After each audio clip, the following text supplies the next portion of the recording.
And so we want to give our patient directions. And first thing I want you to understand is the patient positioning, which we want to do this very specifically because we want to have the patient stable on the table. So I'm going to have you lie on your side facing me. And here's how we get her stable on the table. So we brought the headpiece up to stabilize her head and neck. Now I'm going to take the arms and we're going to cross them and have her grab the side of the bench. Just hang on to that for me.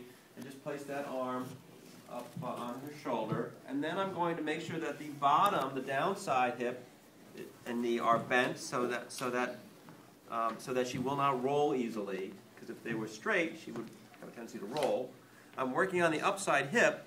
So this is my start position. The only other thing I would change is I would ask her just slide forward on the table a little bit, because eventually I'm going to drop this hip and the knee off the side of the table so she can get her full adduction, or as much as I can get.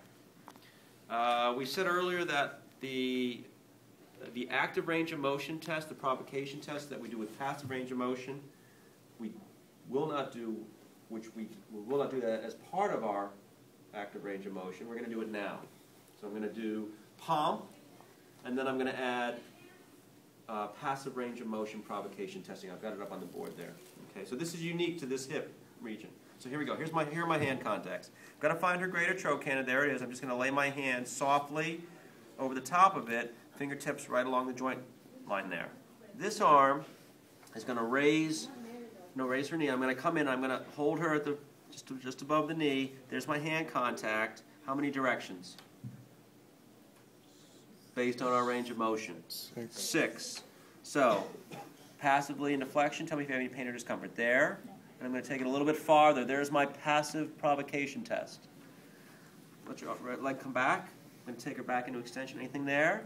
And a little bit farther. There's that, adding that passive provocation test. Drop it down. Anything there? And now a little bit farther. I'm actually pushing on the joint a little bit. Anything? Bring her up into abduction. Anything? A little bit farther. And then finally rotation. And this is a twisting action. So heel out. So I've got her heel here. I'm going to twist it out. Anything there? And a little bit more. Anything? Heel, and now heel in, hip out. So this is external rotation. So external rotation, internal rotation. These are twisting motions. So there you go. Pump. Could you do the external rotation again? Yep. So this is different from abduction. This is twisting. So it's this. So you kind of bring her leg up and out. Up, so I get some space, and then I twist it. All right. So heel in for hip out. That's external rotation, and then heel out for hip in. That's internal rotation. Okay. Now these also become mobilization techniques in upper semesters. Let's say she had a little bit. Oh, that hurts a little bit, doc. Okay, well let me just traction this joint a little bit and take it up and do some nice, easy, low amplitude stretching into external rotation. So all of these maneuvers eventually become mobilizations as well in upper semester.